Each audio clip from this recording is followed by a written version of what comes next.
Okay, hi everybody. Welcome to our third episode that we have this for our Everything Design show. We basically have been working from home, and I think across the world we're also working from home.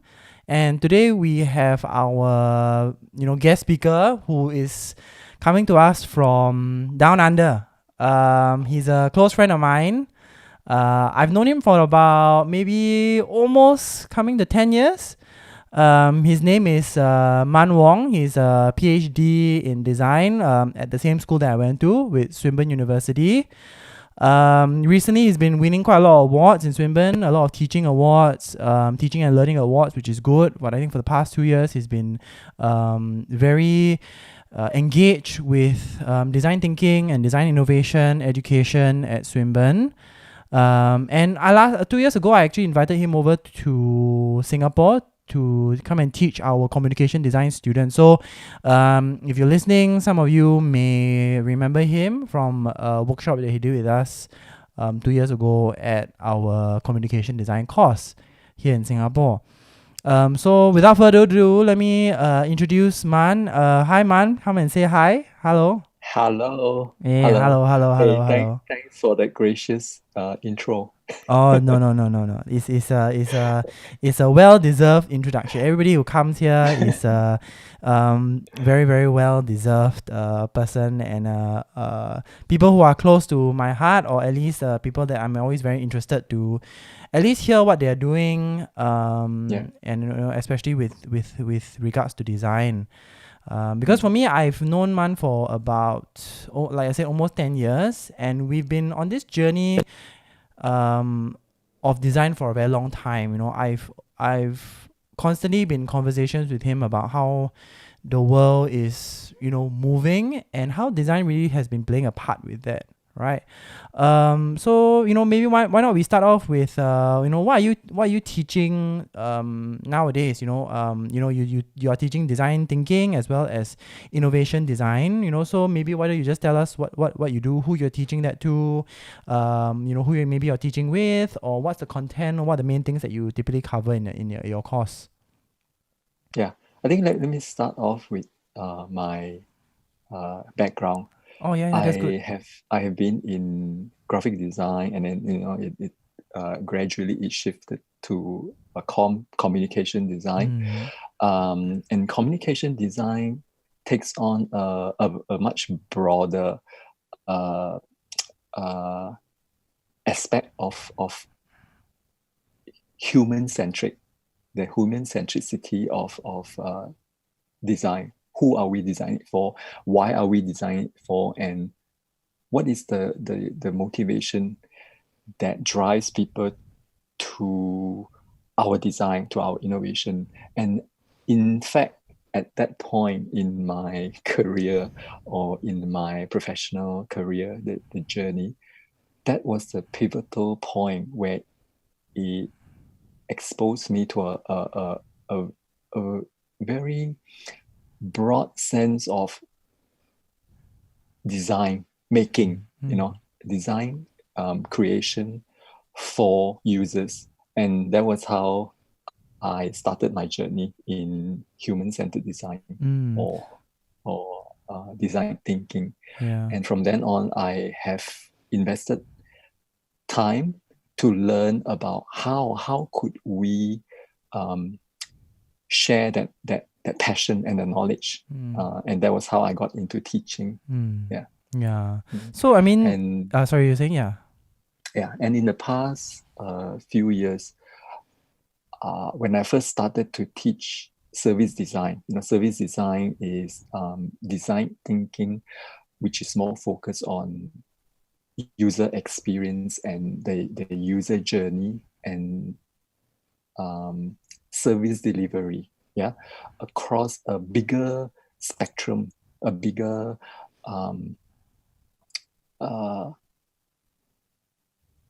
ecosystem of service provision. And that was how I got really engaged in how we can look at a simple way of delivering a service, okay, or a product to our customers in a more engaging way and in a more sustainable way. That means it's not just on a one-off basis, but for a much more sustained period throughout that consumption journey. Yeah. So what I teach in university is service design predominantly, Okay. and design thinking in general. That means we teach design thinking as a cultivation of mindset, not specifically on a service or on a product, but on building that that mindset to embrace that shift in the importance of engaging our users. Okay. Yeah. Does that So make sense? yeah, it makes sense. Yeah. It makes sense. Yeah.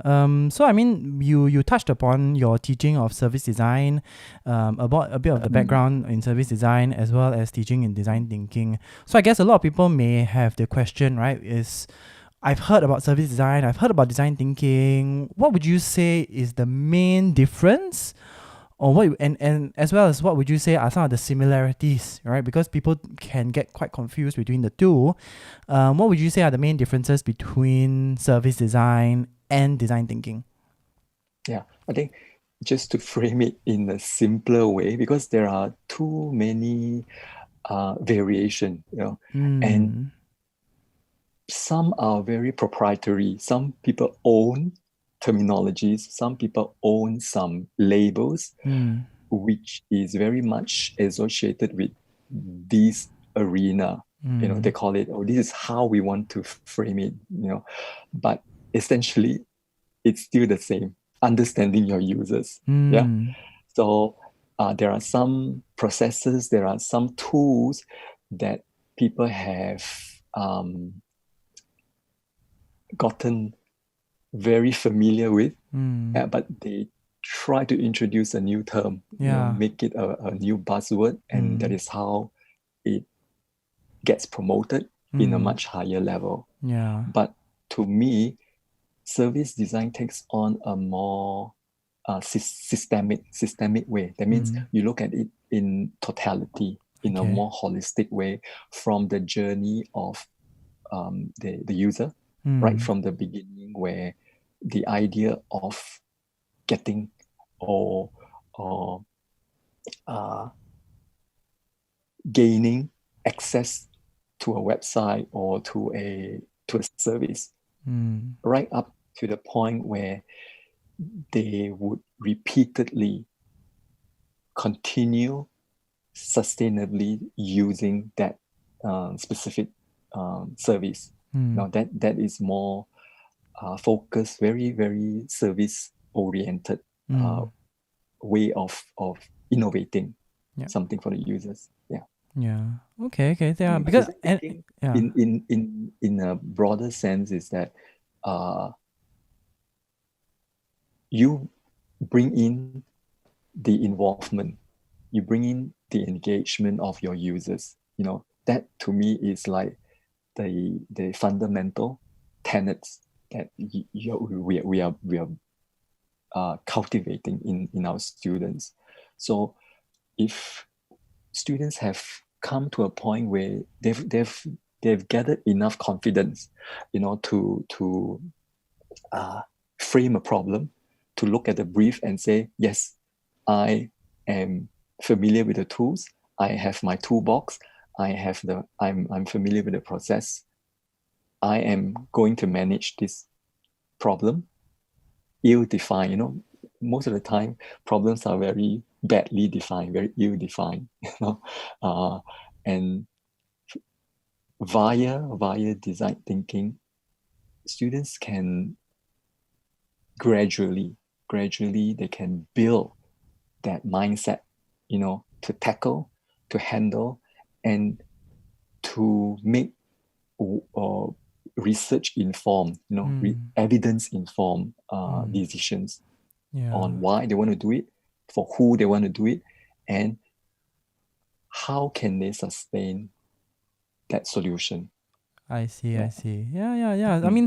I think the first point that you brought about is quite important, especially when we're talking about all these definitions, right? When from the industry, and I think from academia as well. So academia does bring in a lot of these different terminologies, right? The user-centered design parts, Yeah.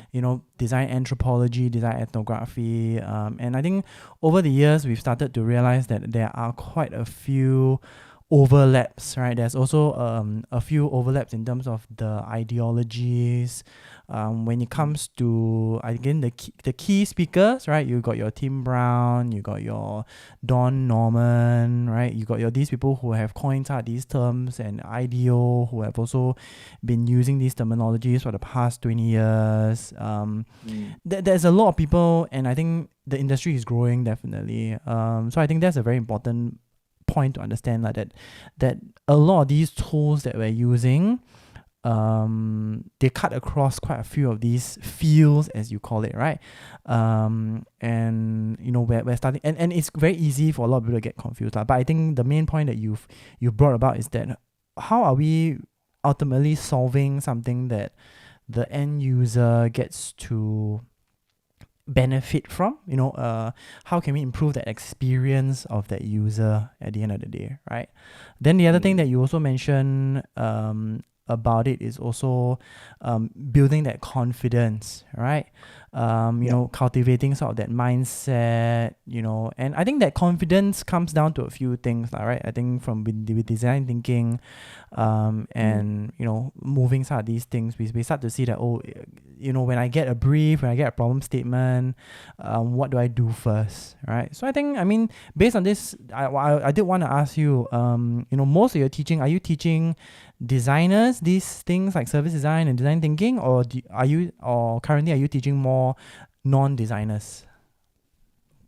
I think in current years, we have seen there is a huge shift towards non-design students. That means we would have a combination of engineering students, and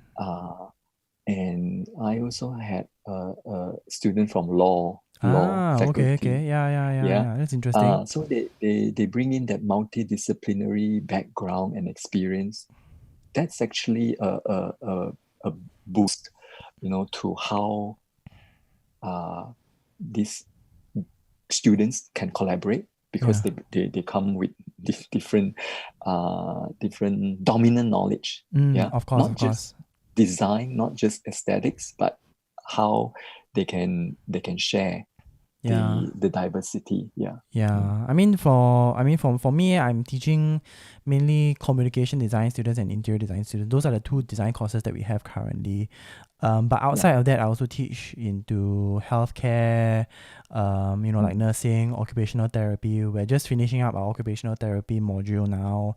We're also teaching accountancy, hospitality, business, and I think that's also something that we're seeing. When non-design students actually come and learn these methodologies, they do come with a slightly different mindset, a slightly different perspective, and of course definitely a very different domain knowledge, right? Because the domain knowledge that they have will be in their particular fields, right? Whether it's law or engineering, or accountancy, or health and social sciences, and when we see that, it's actually quite interesting to sort of see, and it's quite heartening to see that, hey, they are not just learning about the tools that we're teaching in design, but they're applying it quite well. From what I can see, they do apply that user-centeredness. It takes a while to get them to be on the same page, but when they still do start to get it, you can see that they really understand it a little bit more, to say that, hey, I really understand the importance of understanding my user, as well as, defining the problem statements a little bit more, right? So I think one of the experiences that I get sometimes, and I'm sure you do as well, is that a lot of times when people get problems, they will say, okay, I have a solution. This is a solution I have, and I think this is the best solution. But sometimes when we do design thinking, or we do design research, we do need to dig a little bit deeper, right? The analogy they always give is the onion, right? You need to peel away the onion, the layers of the onion, and we need to really get a better understanding of what is that core solution that's there, right? So, yeah, I mean, I'm sure you also have similar cases where, you know, students come in, or people that you brief and they say, oh, I have a problem. Okay, here's my solution, right? You know, I'm sure you also deal with that quite often, right? Yeah. So in my latest, or in my most recent teaching innovation, because I think over the years we have come to understand students on the way they learn, you know, their frustration. And in my service design class, students actually kept a workbook or a journal where at the end of the semester they would really pour to express what they had gone through in that 12 weeks. So from there, we actually analyze how did students overcome, you know, that hurdle, that new learning curve, to embrace a new set of tools, a new set of knowledge and skill sets. And from there, we tailored a way to facilitate students in learning, because this is very abstract. Yeah, it is. You're It always is. trying to tell me, don't focus on the solution. Defer, suspend that mindset for a solution. But Yeah, how do you expect me, to actually get it the first time? I'm not from a design faculty, or I'm not from a yeah. design background.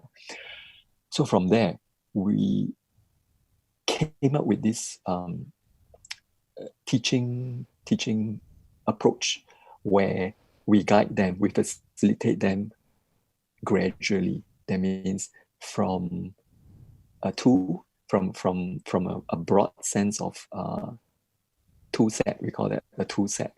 And then from the tool set, they escalate, gradually they escalate to skills, learning the tools first, right? This is a sticky note, this is what you're going to do with it. And from then, they build that skill. And then the highest level that we want them to achieve is the mindset. That is the pinnacle of their learning journey. Yeah. So in a way, spending more time on the problem framing phase, to me, that is how we can help them to cultivate that creative confidence. I think creative confidence has been talked about a lot, in the design thinking arena. Especially, there is a book by these Kelly brothers, the Ideal founders. They wrote a book about creative confidence. So that is what we, as the teaching team, that is what we hope to impart to the students. Yeah. And I think you also touched upon this very important point, I think, which is that ambiguity, right? So I do see it also with some of the students where they cannot grasp, or not say they cannot, but it takes time for them to grasp this aspect of ambiguity, to say that I'm really not sure what's in front of me, but I constantly try to try to coach them in that sense, to say that it's okay, we don't have all of the answers in front of us. And in times of real life projects, most of the time that's also the case, right? When you go out into the industry, you work, you deal with different types of problems. We're not even sure whether it's an internal problem, an organizational problem. We're not sure whether it's a branding problem or an external communications kind of problem. We're not sure it's a systems or a service problem. And that kind of ambiguity, I think a lot of people are not very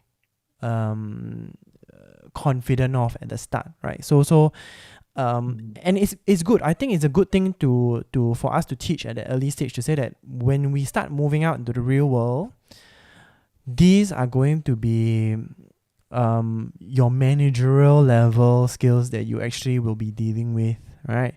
And that ambiguity is something that we need to consider lah. And I think, I mean, to be honest, when I think back on design thinking, this whole ambiguity thing, and I think of even now in today's this COVID situation, right? I think the ambiguity is something that a lot of people need to be able to deal with, to say what's the step forward, right? We're not sure, but can we create solutions to to solve things on a bigger picture, or can we solve things on a smaller scale? Both are fine, right? But it's about dealing with that situation and saying that, okay, the situation is always changing. New research, new data comes out. Let me deal with this ambiguous. There's no sort of blueprint that we can follow, right? We've seen, China's done things differently. Taiwan, Hong Kong, Australia, Singapore, Malaysia, all these countries, they've all done things differently to deal with this COVID situation. And I think it cannot be a case where let's take one solution from somewhere and then apply it within our own country, right? I think for yourself, you are a Malaysian and you are living in Australia, right? I'm sure you keep very close tabs on what's happening back home in Malaysia. But you yourself experiencing COVID in Australia, I think it's also very different. The things you deal with, the things that people deal with, I think it's definitely very, very different. And it's very ambiguous. We cannot always say that let's take one solution from somewhere else and just apply it to our own country, right? So I think this thing of ambiguity is it's not to say that you have all the answers. I feel it's more of saying that I'm not sure what's going to happen next, but I will just continue iterating and collecting more research and trying to define the problem as I move forward, because at one stage the problem may be a people problem, it may be a policy problem, or so and so forth, right? But as long as I'm constantly dealing with it, and I'm okay with that iteration and I'm okay with the ambiguity, ultimately the problem will be solved, I feel. I mean, of course, we're talking about very big things, but when we convert it back to a smaller, maybe a business, or maybe to an organization or a brand, I think we can apply some of these things internally as well, especially with this whole idea of accepting ambiguity and being uncertain to a certain extent on what's happening next, right? Yeah. Yeah. Kali, let's go back to one of the terms that you brought up a lot. Yeah. Iteration. When we start to bring up the iterative quality or the organic aspect of design thinking, that doesn't mean that students have to follow that linear journey. Yeah. That linear approach of starting off with understanding the problem and then empathy. These are proprietary words from the design school.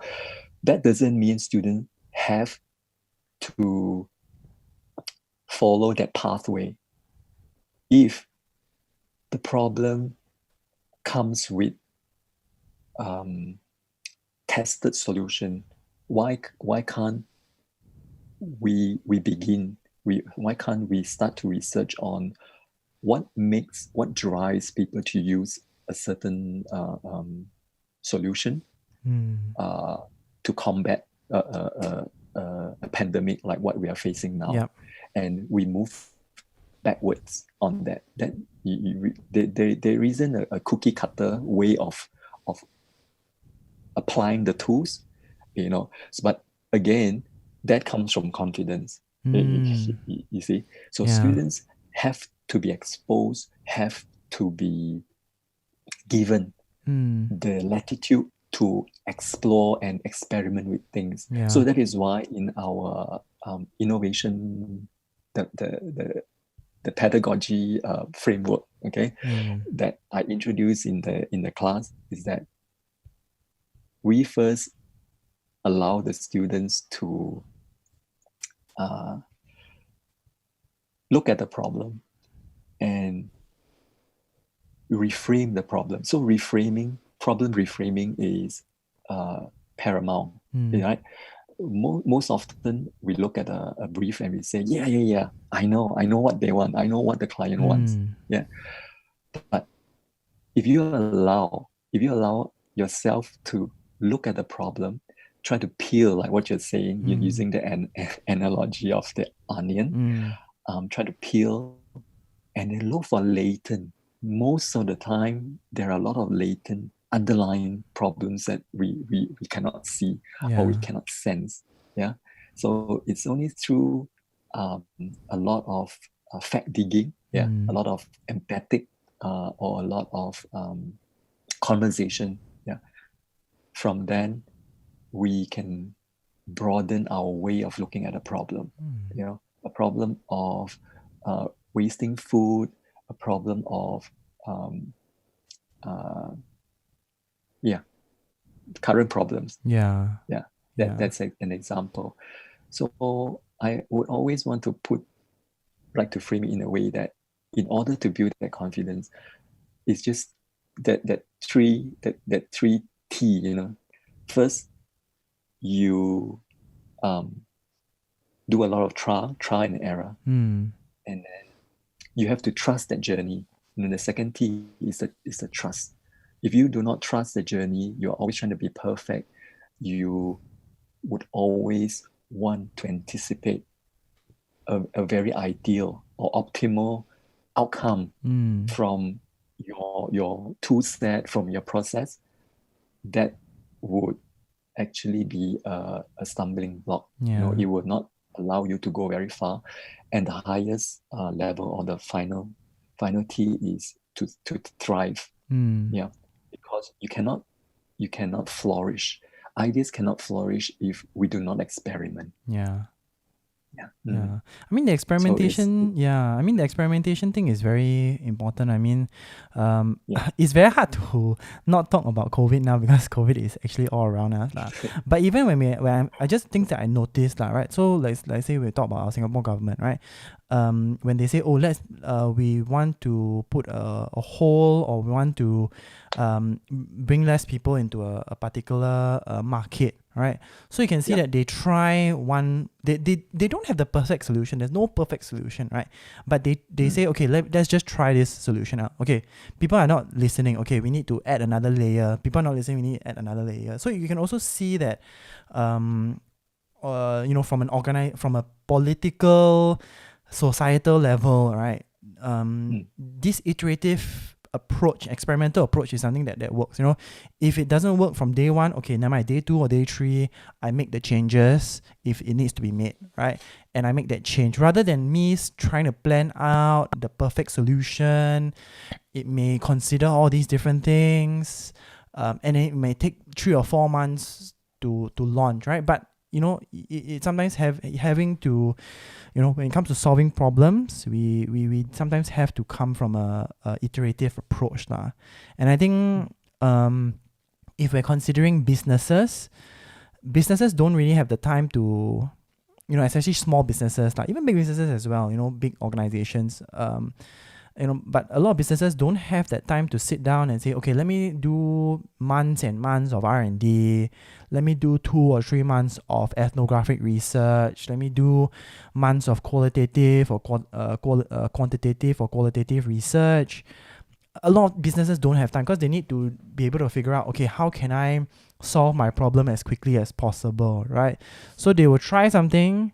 If it doesn't work, okay, let me try something else. So and businesses that are fast enough or quick on their feet or agile enough to make those changes, I notice they are able to pivot quite quickly. They are able to move quite fast as well.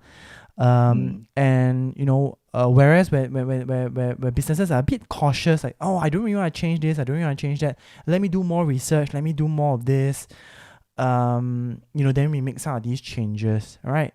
You know, I think research is definitely important. Design thinking, the number one thing is understand research, right?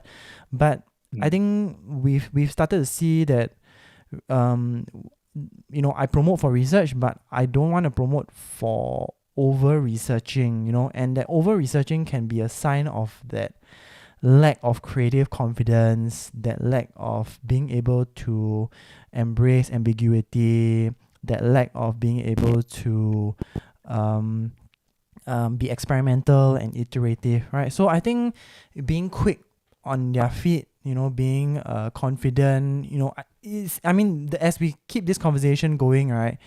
I think we can start to see that there are, quite a few overlaps lah, and everything's starting to link together quite well. Yeah.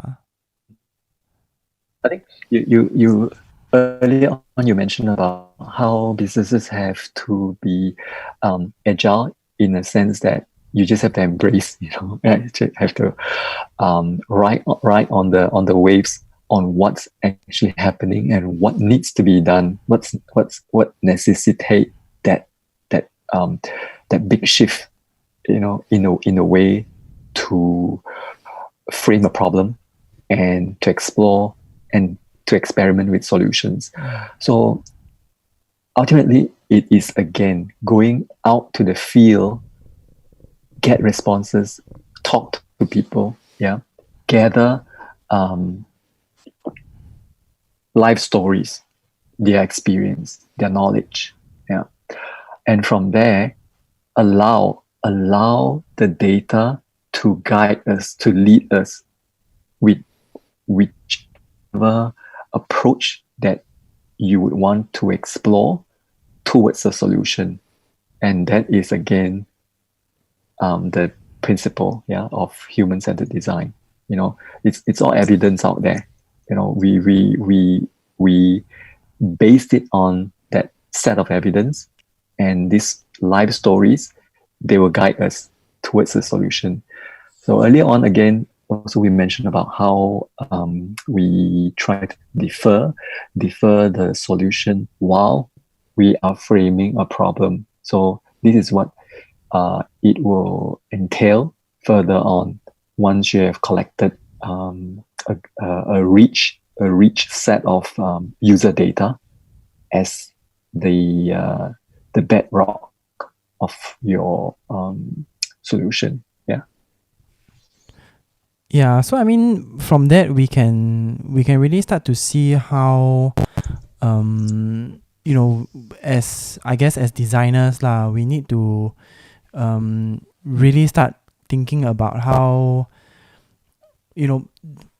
I think there's this question that I've been asked quite a bit, and I think this is also a question that a lot of designers are also asking, and people who take this design thinking courses or service design courses, they're asking in that sense that, okay, when we are making something that's user centric, centered around that user, where do we find that balance, right? To say that, okay, am I really doing something that is for the user at the end of the day, or is it something that is actually more about fulfilling the business needs? Because I think that's something that is a question that design thinking is also constantly being asked, right? What is the, of course we're speaking in terms of from a business perspective, right? How much do I go and listen to my user? How much research do I go into to get that data before I start to really consider and say that, okay, actually my user is as important, or is it actually a separate thing? Because sometimes people are saying that actually what my user needs may not actually bring in value for the business. It may not convert to sales at the end of the day. It may not convert to conversions in terms of new customers. It may not convert to that, but actually it may be the same thing. And I think from that, each organization, each business needs to look at that lah. If we sort of look at this whole pandemic thing, right, what the users want is to go about their daily lives and do things normally. but from what is the goal of the organization, or in that sense a country, it may not be the same thing, right? So I think that's something that we're starting to see, like, I think questioning this user part, that's quite important as well. I mean, so yeah, I mean, I think so. So I guess with that in mind, I think we did cover quite a lot of things. All right, we did speak quite a bit about how design thinking is something that is quite important, and how design thinking can be used in different situations. We also talked about how different companies or different organizations can be utilizing user research for your own purposes.